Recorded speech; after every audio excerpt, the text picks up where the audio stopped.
Well, good afternoon and good morning, everyone. I'm Laura Cotton. I want to thank you for joining us today as we are really excited to show you DemoSync. We're going to talk about the new demo management tool and show you a few practical use cases.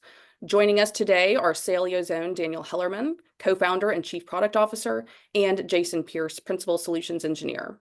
Before we dive in, just a few really quick housekeeping notes. All mics are going to be on mute to avoid interruption. We will have time at the end of the session for Q&A. You can submit those questions at any point in time during the webinar through that Q&A window. We will get to as many as we can at the end. Also, today's webinar is going to be recorded and made available to all attendees. And with that, I'm going to hand things over to Dan, and he's going to get us started. Hey, everybody. Great to see everyone. Like I was saying a little bit earlier, it's awesome to see so many familiar names in the attendee list. Really excited to be presenting DemoSync to you guys today. For those of you who don't know me, I'm Dan Hellerman. I'm a co-founder and the chief product officer here at Saleo. And so I'm going to give you a little bit of an intro to DemoSync, why we build it.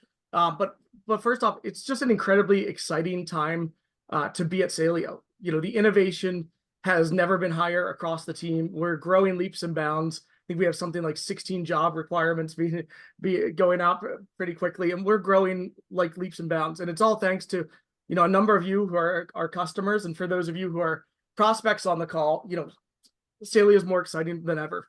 So we've been really focused on helping companies solve, you know, demo data at scale, right? That has been our core mission for the last 3 years since we launched Saleo, is how do we power demo environments with true live data in companies' own environments? And as we started to perfect that, we've said, hey, what do we focus on next? What are the biggest pain points that we're seeing, both across the enterprise, all the way down to SMB and mid-market companies? And what are people spending the most time on, right? As they're sort of perfecting their demo environments with Saleo, they're spending more, you know, where's the biggest time suck that we can help solve? Because our whole goal is to help you eliminate the time you spend building, managing, maintaining demos, and letting you maximize the time that your team spends selling, right? Because the more time you're in front of the customers, the more time that your team is able to sell your product really well.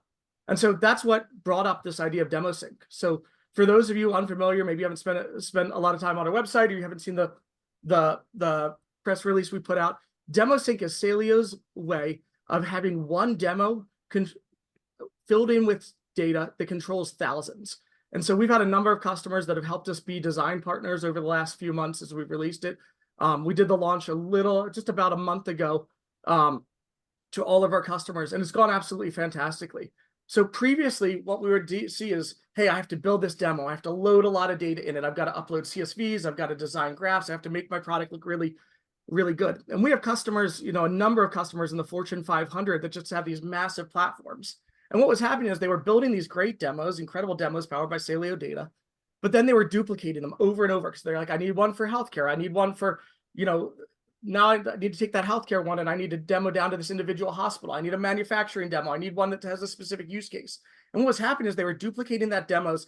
These massive corporations and small ones too, you guys know your release cycles, they're all releasing product left and right. And they were saying, Saleo, we need you to help us demo it, right? Because there's nothing worse than releasing a product feature, especially as a product owner. I've known this pain so long, and not having the data to power it, right? So a lot of you guys, I'm sure, know this problem. Maybe you release a feature tomorrow, and you're like, okay, this is great, but it's going to take us 3 months to generate enough data to have a good demo environment, right? With having Saleo and having the ability to sort of backfill demo data and make data look good is really helpful. But what it was causing issues with is these product release cycles are so fast, people were duplicating thousands of demos. They were then having to go back into these demos, edit them, upload the data for the new pieces, publish it. And when it comes to these giant libraries, we have a couple Fortune 500 customers that have, oh gosh, like multi-thousands of demos. That got to be a real pain when you're doing release management. You want to make sure that every demo has a really good data set. And so as I hand off to Jason Pierce here, who's our lead SE, to give you a demo of DemoSync, the goal of DemoSync is for you to have one demo, right? Some customers are using 2 or 3, but for the most part, it's one demo that controls all the data. You make sure that that looks good. You make the changes just to that demo, and it will ripple out into the thousands of demos hooked into it. Internally, we've tested at the multi-thousands to make sure that the platform is stable and it looks great. And it's been so exciting to see the feedback from our customers as we rolled out, especially the ones that have struggled with that constant phase of duplicating and making it, you know, making a new demo, making sure it has good data. And so really, really excited to give you a preview of it. It's just, you know, 1/10 of some of the innovation that we're bringing to Saleo this year. We are heavily focused on AI, how AI transforms demo data creation. I think we're the only demo platform to ever be truly built on the back end of AI with our modeling engine that helps us connect to your native platforms. Really, really excited. We'll have some future webinars talking about the webinar and the innovation coming out of Saleo. But without further ado, I'm going to let Jason give you all a preview of DemoSync. Thank Oh, you. beautiful. Thank you for the intro. All right. I'm going to go ahead and share my screen. And as I give myself a quick intro, as Dan said, I am the principal sales engineer. I come actually from SalesLoft is in my background, so I know that product near and dear to my heart. We'll use that as one of our examples here. I'm going to show you two different use cases, starting with SalesLoft to highlight one really, really valuable function of DemoSync, and then we'll shift over into HubSpot and show a different way that you can use DemoSync to really manage your content at a high level, centralized with minimal duplication of effort, and keep everything aligned. So what you're seeing right now, Saleo is not hooked in. This is just the SalesLoft interface. I'm not going to go through a whole demo of how SalesLoft works or how Saleo works. Hopefully you have a general idea about that. But what I want to show is the library of demo content that Saleo helps you manage. So as Dan was saying, the goal here is to keep your library of content somewhat refined and well crafted so that you don't have 15 different versions of a demo for a manufacturing company. We want to make sure that you've got a lean and efficient library of content, very targeted for each of your conversations. So what I'm going to look at here is this SalesLoft Demo Sync Master. So this is the new functionality that gives us a master template that you can use to make changes in one place that will then disseminate to any other related demos. So I'm going to open up this list of demos, and as you can see, we've got a variety of industry or vertical specific demos. Each one of these will have similar functionality in terms of what the reports will show, what sort of functionality needs to exist in SalesLoft. However, the terminology may differ. You're going to have very specific details that need to be applicable for each and every one of these. So what I'm going to do is we're going to go ahead and hook in our SalesLoft manufacturing demo to start. And what we'll see here is the page refreshes. This isn't new if you've used Saleo before, but as I go through this demo and I'm showing off the new exciting, robust functionality that SalesLoft provides, next I want to show, let's say it's the newest feature in the product, so the deals module. And so everything looks good here on the front page, and it's time for me to navigate down to deals and show the hot new sexy release. And when I do that, I should be able to, oh no, look, there are no opportunities found. Again, this is a brand new feature, and we simply have not yet had the time to go through and populate all of the individual use case specific demos with data for this module. Just got released, it's brand new, and that was not a focus of the product team. So I'll show you how easily now we can actually manage this in one place and ensure that all of the corresponding demos get that same update. So I'll go back to the home page here, and I'm going to disengage that manufacturing demo. Of course, everything reverts back to its original state. Saleo is not hooked in right now. And now what I'll do is I will drill into this master template, the SalesLoft Demo Sync Master, not drilling into any of the underlying examples. So we will actually edit and update this master template. And specifically, I want to make sure that next time we go over to the deals page, we have a story to tell there. So I'll use this designer, which is the interface that Saleo provides to you to populate the data to tell these stories. But fortunately, I've got a great CSV that I can use to populate en masse a really good example of content. So this is going to be a manufacturing specific list. And when I hit open, that is going to populate this view all at once, just like that. And I can hit the publish button now.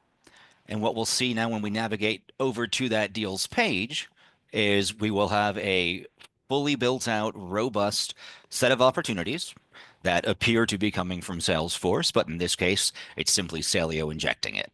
Now, while you see this sidebar open, we're in what we call edit mode. Sometimes the page loads a little bit more slowly with edit mode. When I put it into presentation mode, it'll hum right along. But that quickly, I now have a deals a data complete deals view that I can show. And this is, of course, at the master level. So it affects 7 underlying demos as well. So what I'll do is I will back out of this. We'll go back to the top one more time. And this time I'm going to drill back into that manufacturing demo. So again, I made that change here at the master level. But if I want to go ahead and play our manufacturing demo, I can rest assured knowing that due to that demo sync relationship, everything that I just loaded there at the master level is also going to be reflected here at the deals level. So I don't have to go through and open up each and every one of these sub demos and make sure that these pages are filled out, because as soon as we update that master template, it takes care of it across the board. So really one demo to rule them all. And as you drill down, you can get more specific. And I'll show you in the other side of this demo how we can even go a level deeper and get very account specific. So we're talking not just at the industry level, but to a specific audience, and make sure that that content resonates with them. All right. I think if there are any questions, please feel free to put those in the chat. I think Dan's going to be fielding those best he can. But what I'll do is I'm going to move over now from the sales loft view. So I will go ahead and disengage this demo. And now I'm going to hop into HubSpot. And this is a good example of a dashboard that, again, this is not empty. There is some data here that's reflected. This is not the Saleo demo data right now. But what I will do is once again, bring in that Saleo extension. So one of the things I've heard is that this is the HubSpot Enterprise Demo folder, and I've got some pretty big names listed here. These are large global organizations, and I've been showing these demos to my enterprise accounts, and it doesn't land. A big company is going to have more than 12 opportunities that they're working on any given day. The order of magnitude just doesn't resonate when I'm talking to Alibaba, one of the largest organizations in the world for retail. So my need here is to make sure that as I drill into each of these, they're going to reflect a realistic amount of data, and the dollars, the deal volumes, things like that will all be applicable for the folks that we're talking to. So once again, I'll go back into this main enterprise demo. And what I do is I will refresh the screen so that we can hook in that Saleo data set. Let's get that time. And again, in edit mode, things do load a bit slower. Okay. So now this is the Saleo demo set. And again, we do have a more robust set of data, but we're still maxing out at 55 ops a day, 59 ops a day. Talking to a company that might have 10,000 sellers, and we're trying to get a big picture overview of what's happening. This just isn't going to tell that right story.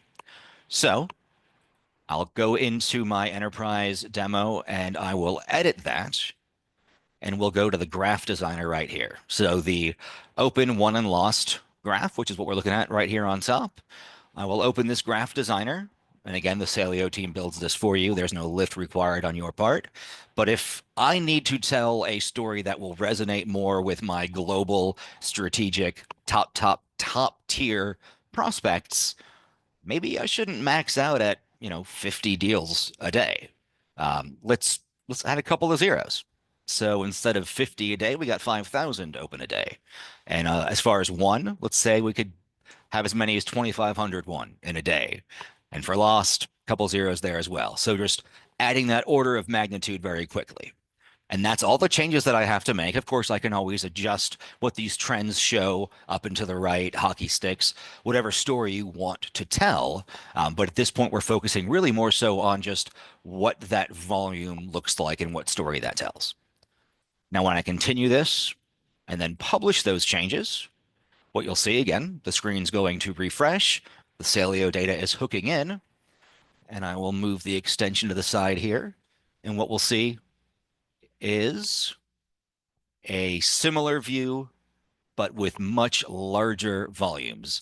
So this day now has 6,322 total opportunities that are being worked, open, or closed. So this would look much more applicable for, Amazon, somebody who is a huge corporation that needs to be able to tell stories about massive volumes of data, of dollars, of inventory, all of those things. Now you'll notice that there was also, if I go back here and I disengage that demo, we've got this name up top here of this dashboard that doesn't tell me much. That's not what I want to show when I give my demo. So instead, let's drill down into the Pfizer demo right here. So I'll click into it again, still in edit mode, which will allow us to make some changes on the fly.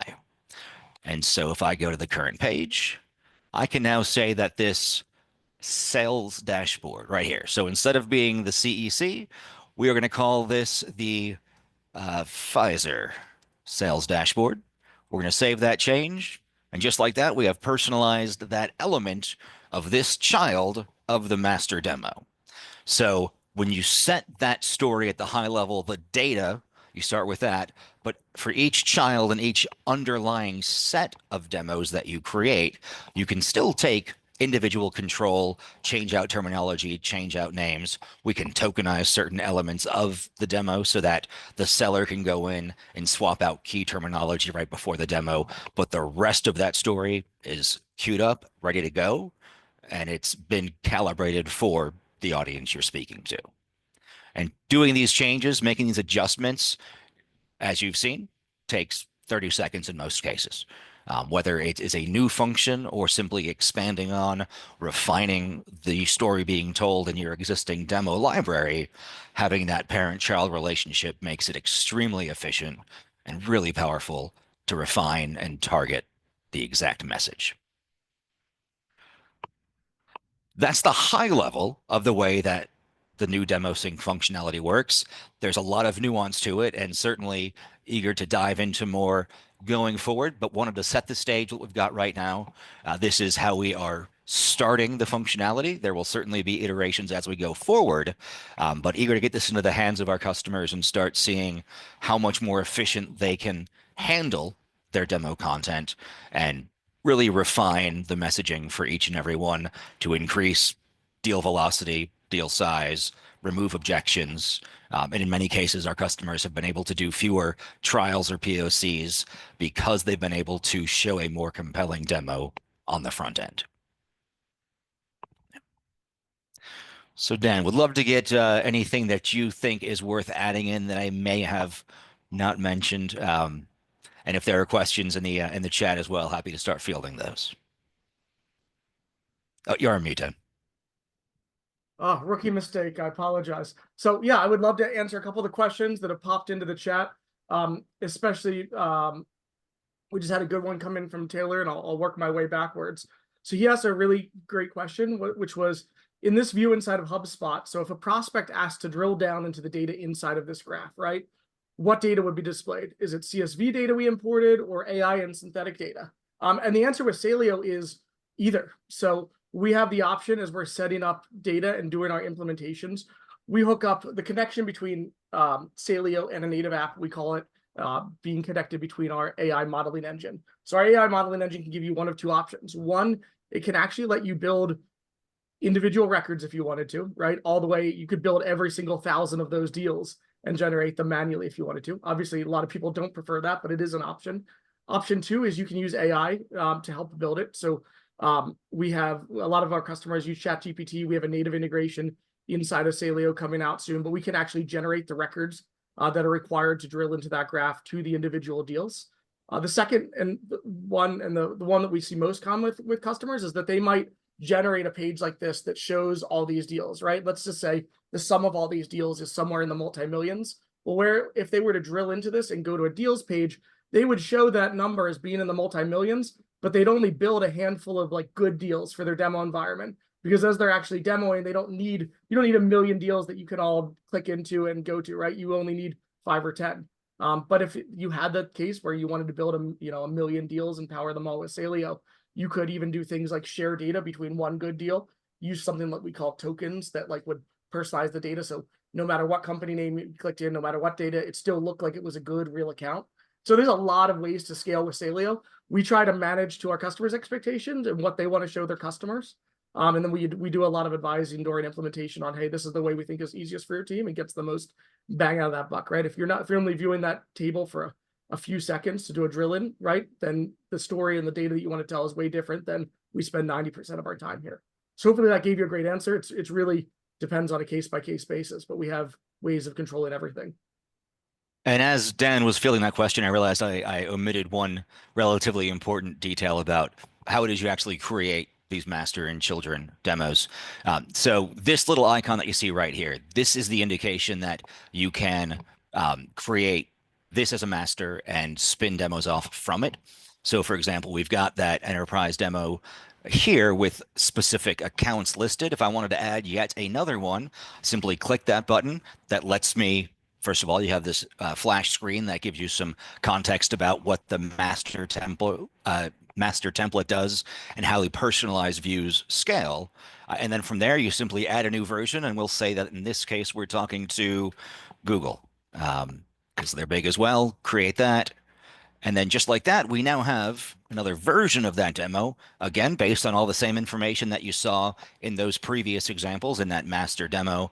So you can manage those, again, individually. And if I wanted to go in and I know that this dashboard is going to show a very specific name here on this, what I could do is once again go ahead and in edit mode, instead of have this reflecting some other demo's data, I will simply grab this dashboard and we will call this the Google dashboard, just like that. So changing those numbers, changing the trends, but also changing the personalization, logos, names, accounts, that sort of thing. Super easy to do at the individual child level as well. Just wanted to make sure that we had touched on that. Okay, and another question that came in that I think is kind of very relevant to exactly what you were talking about. How many levels of personalization can people do with this? Yeah, so we have support for sort of 3 levels of personalization. So you have that master demo template. You can then personalize it. If you want to go back here in a second, you can do a second level down. That could be aerospace, manufacturing, a specific use case. And then we support one more level underneath that. So if you wanted to then take that aerospace demo or use case demo and personalize it, just put the finishing touches on for a specific account or demo you have. We support all those levels, and we're always open to continue on adding more levels in the future. But right now, all of our customers' expectations have sort of fit in those 3 levels. There was a really good question in the chat too.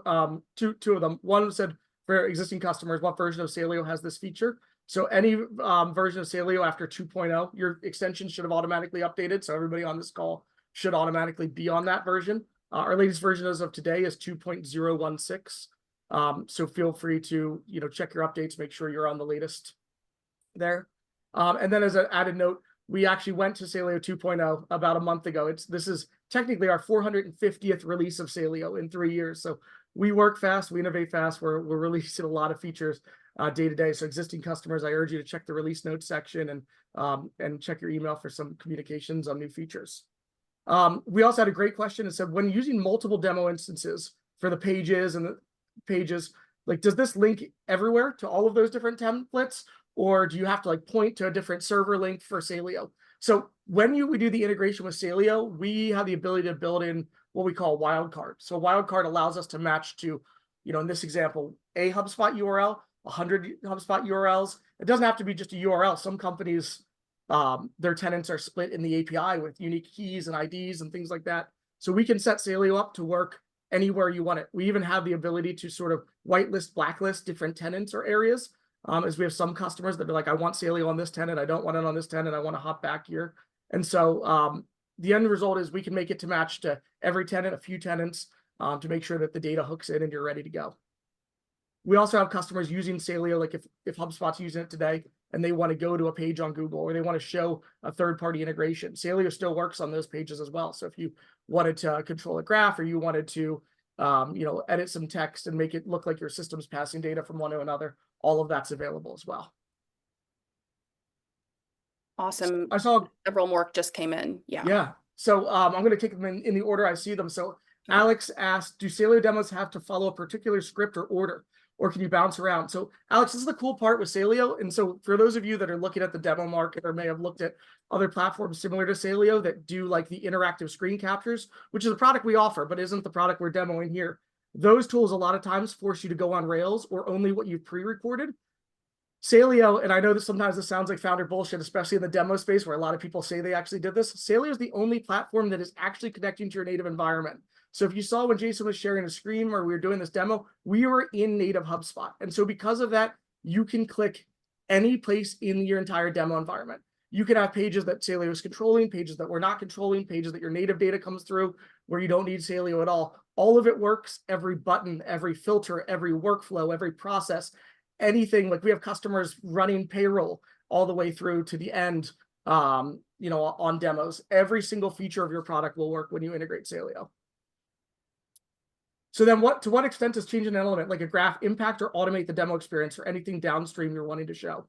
So it's a couple different ways. So for us, there's a level of personalization. So big enterprise companies want big enterprise data. One of the things we're seeing the most is we're starting to evaluate our customers is what's the impact of personalization. And so we have a number of customers that would get stuck in POV cycles because in this example, enterprise companies didn't think that they could handle the quantity of data because their demo environment, right? It's so hard for them to even have a few records. These customers would be like, hey, we want to show tens of thousands or millions. And so that's a really big use case that we see for a lot of people is if the data that we're demoing mirrors the environments, the sales process is accelerated because they're already seeing themselves through the eyes of our product. And two is that we get out of a lot of expensive POCs, which end up opening your sales up to a lot of risk, especially if those big environments have to then put their data into a platform. So that's the biggest one we see. And then the other big one is product releases, just like we're demoing here. A lot of our customers are large mid-market, a huge number of enterprise household names, and they're releasing product left and right. They don't, getting data to power this can be really costly. If you imagine, SalesLoft as a platform, they monitor SDRs. Those SDRs, they have certain graphs where the SDRs have to be sending different texts and emails and calls and logs every single day. By having Saleo and keeping that up to date, they save, thousands of hours not having to generate that data and then being able to build those new features in and show it day one when it's ready to go. Have it ready for their webinars, their product calls, their screenshots on their product is very, very valuable to them. So then we had a question that said, I see that some of the templates have the demo sync feature and some don't. Is there any prerequisite? So no, you can turn demo sync on any existing demo to make it a master in about 2 clicks. So you would just click at the end, the dots at the end of a demo, go to settings, and underneath there, check that box that says allow others to create personalized views of the demo. The second that's on and saved, you'll notice that the icon on there, so you want to go back one step, now shows up and you can start creating customized views. Then Danica, you asked if a solution has multiple business processes that walk through workflows, can the tools be used for this? Example would be meeting minutes to track business items and attendees that need to be routed for review and approval. Can that process be done? Is this mostly view and data dashboard? No, we have a number of customers doing workflows. In fact, we have a handful of customers that are like almost pure workflows. So I gave this example earlier. We have a leading payroll provider that actually runs payroll. So imagine on a demo, you can't truly run payroll because at the end of the day, something that's deducting from your bank account or some process has to be run. And then the next person giving the demo is actually like missing all that data, right? Because you ran payroll. And so Saleo actually enables that workflow for them. So we fill in all the payroll items. They can walk through every step all the way to finalization of the payroll. And then here's the cool thing. At the end of their process, they actually had a 24 to 48 hour pause while the payroll synced to their billing system so that they could show people these amazing graphs and the prereqs in their billing system. Saleo, because our data is live and in real time, can pass that data and even give them an example there. And so workflows are a huge use case. A number of leading CRMs are our customers. And so the ability to add, create, manipulate data in real time in your actual product and being able to call out, like, I think we've all dealt with the stump the chump type of questions on a call where somebody's like, well, show me this example this way, right? Trying to throw you off. Because Saleo is live and in your native platform, you can just do it, right? And so you don't have to worry about, man, I'm on Rails. I can only show this one example in this demo. With a proper implementation of Saleo, you can show any use case. We have a couple of use cases of like network providers and security providers where we're actually like elevating permissions to show them like moving users into different roles and things like that. So it's really cool. If your use case, Danica, that you give there is definitely possible, something that we've handled before. And then is that all 4 of those? I think so, and I think that's just There's a about couple more. time for us. If we want to throw out, I think we had one more question, just around how exactly is this supposed to help sales and pre-sales teams move faster? Yeah, so the big pain we see, especially across enterprise companies, is the amount of time it takes to manage demo data, especially demo data that's time sensitive, data that comes in and is transient, right? It exists one day and it's gone the next, is a huge one. The second one is the management of those demo templates. So right now we're seeing companies, to tie back to the question we had earlier about the multiple environments. A lot of companies have multiple entire demo tenants. We have one customer that was spending, well, actually we have a number of customers, but spending the multi-millions for demo tenants, where they've gone down from needing 1,000 demo tenants or 100 demo tenants to show all the different answers, because that's the only way they had to get data into these, down to like 1 or 2. Because you can have 1,000 people giving a different Saleo demo using personalized views, all in the same tenant, and not step on each other's toes, which is one of the really cool things for those workflows and those use cases that we were talking about before. And so we've seen an incredible ability to allow pre-sales teams to have maybe 1 or 2 people that deal with the overall Saleo data and tenant, and release the rest out to the selling motion and say, you guys go out, you sell, your calendar is more free. We had a team recently where they had like 30 or 40 demo engineers, and almost 20 of them spent at least 10 hours a week, or if not more, maintaining and managing demo environments. And so you can imagine those cost savings back to the company as well. Wonderful, and I think that brings us about to time. We were shooting for 30 minutes, so do you have any final words before we step off? No, we're really excited about this. Stay tuned. We have some just absolutely incredible innovation. Like it's rare to get so excited at the company about all the cool things that are coming out to make all of your lives easier. But we're super grateful for you to attend this webinar. We're very, very thankful, and stay tuned. And whether you're a customer, a prospect, or otherwise, would love to have a chance to discuss in more detail. So please don't be shy about reaching out.